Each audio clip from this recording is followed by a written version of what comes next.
Ba tayo ngayon ng topic? Ito'y tungkol sa pagpapalakas ng Amerika ng Armed Forces of the Philippines. Ang pagtulong nito at ang pag-train ng mga kasundaluhan sa mga makabagong mga teknolohiya at warfare sa giyera. Kaya ito ang ating ka-vlogger PMC Pinoy Mystery Channel atin na panuurin.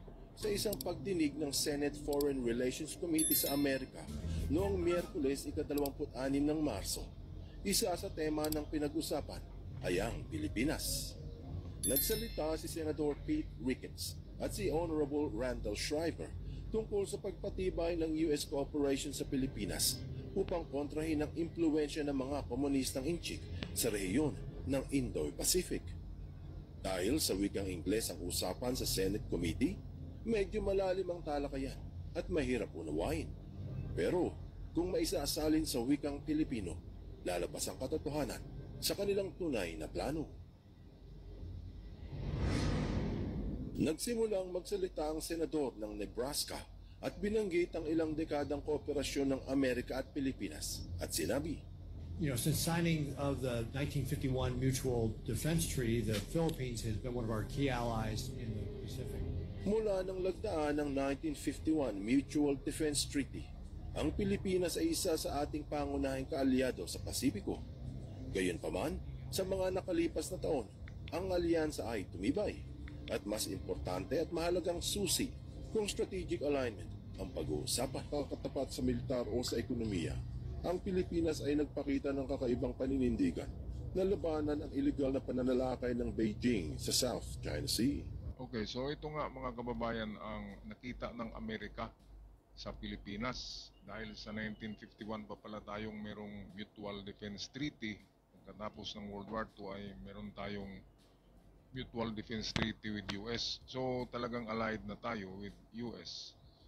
Kaya ito nakita ng mga senador, mga congressman ng Amerika na strategic talaga ang Pilipinas, lalo na ay malapit ito sa Taiwan at ang una nilang tinulungan talaga ay ang Japan.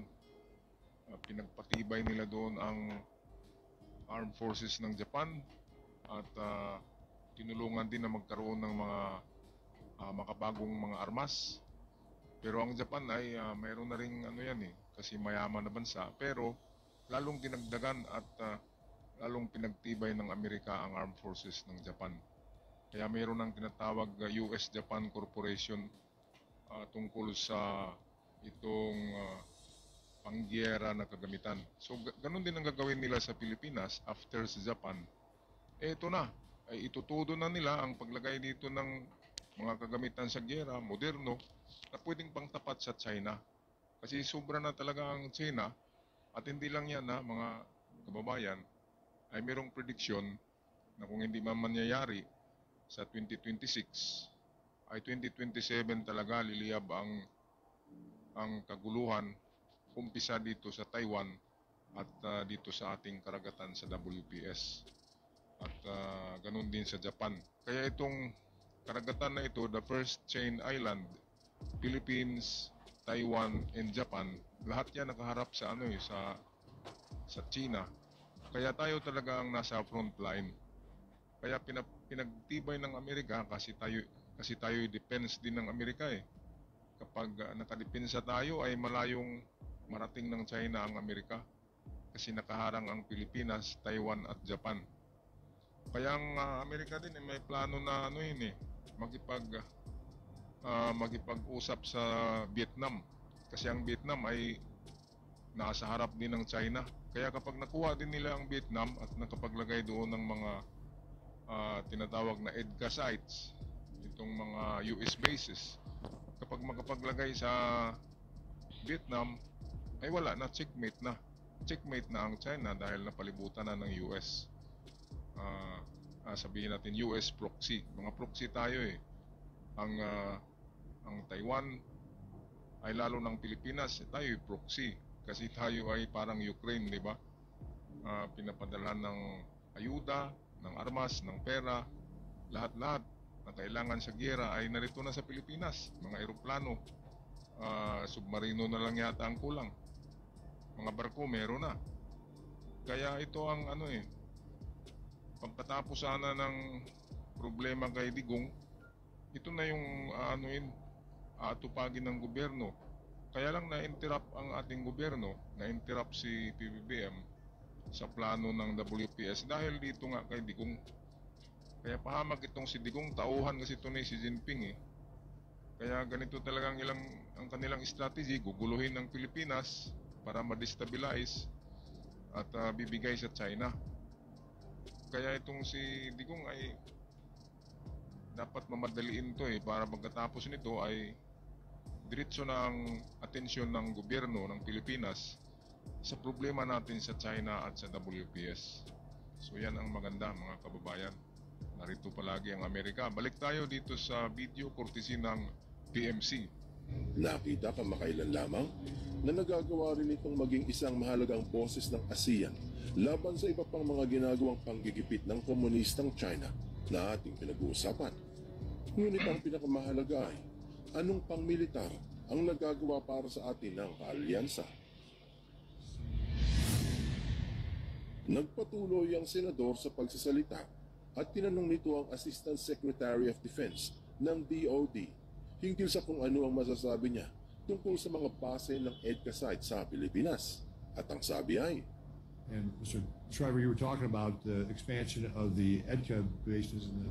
Ginoong Shriver, tinalakay mo rin yung pagpapalawak sa mga EDCA bases na nasa siyam na mahalagang lugar na pinagamit sa atin upang mapaigi ang pagtaboy natin sa komunistang China sa Taiwan Straits, sa South China Sea at sa iba pang importanteng lugar. Nabigyan tayo ng pahintulot na mag-deploy ng Typhoon missile system na pwedeng maging banta sa mga panlupang sandata ng China at ng kanilang mga sasakyan doon. Ito na ang pinagplanuhan na pala ngayon dito sa Senado ng Amerika, sa Congress, ay supplyan na tayo ng talagang mga matataas na klaseng missiles. Damihan yung Typhoon missiles, ito yung sinabi nitong Mamang Kalbo, na damihan na natin ang ating Typhoon missiles sa Pilipinas. Supplyan na tayo, libre yan. Dahil sa ilalagay yan sa mga EDCA sites, American bases. Meron ng siyam na American bases sa Pilipinas. At mukhang kulang pa yata to kasi dapat nandyan yan sa sa suggestion ko lang, dapat diyan ilalagay ang EDCA sites sa WPS na mga isla, yung mga isla diyan na pwedeng paglagyan ng bases, merong runway, di ba? Katulad ng Pag-asa Island, diyan ilalagay ang mga EDCA sites na yan. Maganda para malayo sa syudad. Kasi kung tirahin ng China ang EDCA sites, ay yun lang ang sasabog, di ba? Kung ilalagay ang EDCA sites sa may kanayunan, ay napakadelikado. Madamay ang sibilyan. At hindi lang yan, strategic ang WPS, yung mga isla diyan na lagyan ng EDCA sites dahil malapit na ito sa China. At kayang-kayang abutin ng Typhoon missiles ang mainland ng China. Kaya ito, lagot ang insik dito. Di ba? Tapos na tong ambisyon nila. Grabe talaga na ambisyon pala yan. Meron akong isang video niyan na nag-predict ang mga war expert na talagang 2025, 2026 at 2027 lamang ang mga taon na pwedeng sisiklab ang gera. Kaya ngayon, 2025 ay andyan na Ang China, pumupurma na nandiyan na, pinapalibutan ng Taiwan. Parang tinatawag lang na military drill, pero pwedeng anytime lulusob yan. Pero nakatingin ng Amerika nakatingin ang Japan, ang South Korea. Kaya wag magkamali ang China, ayon din sa prediction, ay magiging ruins, magiging abo ang China kapag itutuloy nila ang gera sa Taiwan. Kasi yan ang mitsa, ang Taiwan ang mitsa ng World War III, which is nakapokus doon lahat. At hindi lang kasi Amerika ang titira dyan sa China, nandyan ang Australia, nandyan ang Great Britain, nandyan ang Canada. Kaya mapupulbos talaga sila. Mapupulbos. Dapat iisipin niya ng China na talo talaga sila kahit sa ano pang study ng mga expert tungkol sa gera na yan, talo talaga ang China. Walang nagsabi na manalo ang China. Tanging China lang ang nagsasabi na manalo sila. Pero sa lahat-lahat ng military analyst ay nagsabi na ang China ay magiging alikabok, magiging ruins, magiging graba, magiging pulbos. So wala, katapusan ng China dahil sa kanilang napakalaking ambisyon. Okay, balik tayo sa ating kaibigang PMC. Gaano kahalaga para sa atin na magpatuloy sa pakikipagtulungan sa Manila para mas palawakin pa ang ating nagamit na sites at magbigay ng karagdagang pondo panggawa ng mga gusali at pabahay pang militar. Thank you. I think it's extraordinarily important, and if you kind of racked and stacked in the region, Sa tingin ko, ito ay talagang napakahalaga. At kung ikaw ay racked and stacked o abala sa mga kailangan gawin sa rehiyon, gusto kong ilagay ang Pilipinas sa itaas ng listahan kung saan kailangan nating mamuhunan. Ganda. Dahil sa lokasyon ito, maganda ang pagkakataon. Alam mo, yung huling administrasyon sa ilalim ni Pangulong Duterte ay hindi masyadong user-friendly. Ayan, ito, ayun o, di ba? Tama. Nabanggit. Paano? China ang kanyang administrasyon daw, ayon dito sa isang kinikilingan. senador, China ay kasi hindi ang friendly sa nilapitan Amerika. niya. Kaya nga, sa China eh. Mm. Kaya nagkaroon ang China ng time na mag-advance. Kaya nakuha nila yung mga ayungin shoal na yan, mga baho di masinlok, sa kanila na daw yan. Pinabayaan Dahil ni Digong. Yan ang isa sa pinakamalaking kasalanan ni Digong. Pangalawa sa Sus ko EJK. po. Ang EJK naman, ang Tapos civilian, yung mga ang inuubos ni nag-iidolo Digong dyan eh. kay Digong, Ngayon sa kanyang, sabihin nila, sa kanyang China, forever daw, friendship, Digong. ang inuubos din ng Diyos ko. ni Digong ay ang WPS Islands, Malapit yung na maliliit ng na mga isla, makuhang ay binibigay niya lahat kay Xi Jinping. Yun ang yung pangalawang China. napakalaking kasalanan ng tao na ito. Mhm. Grabe, kaya maawa pa ba kayo kay Digong, mga kababayan? Wala na. Ang Pilipino kasi ay madaling makalimot eh. Yun na Pero maawa ako dyan. hindi ako makalimot yan sa taong yan. Mhm. Eh, kung ako'y ako'y Diyos, talagang patamaan ko yan ng kidlat eh. 3 beses para magiging uling. Yan na. Grabe ang kasalanan yan, hindi lang EJK, kundi treason. Itong nag-ano siya sa Pilipinas. Siya ay naghudas, di ba? Pinagkanulo tayo sa China, kaya ang China nakausad eh. Naka-advance ang China, nakakuha ng ating mga lupain diyan sa mga isla sa WPS hanggang Sambales. Grabe. Grabe na Pinabaya- katraidoran yan. Tapos itong Pinabayaan mga DDS, eh. ayaw talagang makinig na totoo yan. Yung nahuling mga DDS nga na OFW sa Qatar, di ba? May nag-publish kaagad ng mga vloggers sa para makaunter Wala nila. daw. Mga DDS vlogger nagsabi na wala daw nakulong na 17 ka OFW. Correct. Wala daw nahuli, wala daw nag-rally. Mga fake news. Ang sunod-sunod kaagad ang palabas nila ng ganong statement din ng mga DDS vloggers para man-neutralize ang isip ng mamamayan na wala palang hinuli na mga DDS protester sa Qatar. Papalabasin nila. Di ba? Nakita nyo ng Sinungaling na pattern. naman ang Kapag mayroong issue presidente. na dihado ang mga DDS, gagawa na naman yung mga trolls niya ng balita na fake. Nasasabihin na fake yun, fake, hindi totoo. Ngayon, kung masintensyahan si Digong, sigurado to kapag masintensyahan si Digong, maglabasan na naman ang Fake na trolls naman. ng DDS, mga vloggers, at sasabihin na uuwi na si Digong, nanalo na sa kaso. Yun pala ay nandun na. Pinadala na sa maximum prison dahil kulong na. Yan ang katotohanan dyan. Kaya hindi matatapos itong DDS trolls, mga peking news, hanggang nandyan pa yung si Duterte na yan. Yan ang katotohanan, mga kababayan. Kaya wag talaga bigyan ng puwang ang taong yan sa gobyerno. Kaya yan ay anay ng Pilipinas eh. Anay, kinakain Sobra pa tayo. sa anay. Kinakain ng dahan-dahan. Ay, sobra Okay, pa balik sa tayo anay. sa magandang balita ito. Dahil sa ang US ay nagplano na talagang gagawa na ng permanenteng mga gusali para sa mga army, para sa US Army at Philippine Army sa mga US bases. Yan ang maganda. Dahil hindi lang tayo magkaroon ng magagandang mga gusali, pagkatapos ng mga gera na yan, atin na yan eh. Hindi lang tayo magkaroon ng mga structures na maganda, made in US, magkaroon din tayo ng mga trabaho. Dahil sino bang mag-construct ng mga gusali na yan? Hindi mga Pilipino. Pansamantala, sabihin natin 2 years ang construction, 3 years, ay magkapira din ng mga Pilipino, di ba? Kikita din.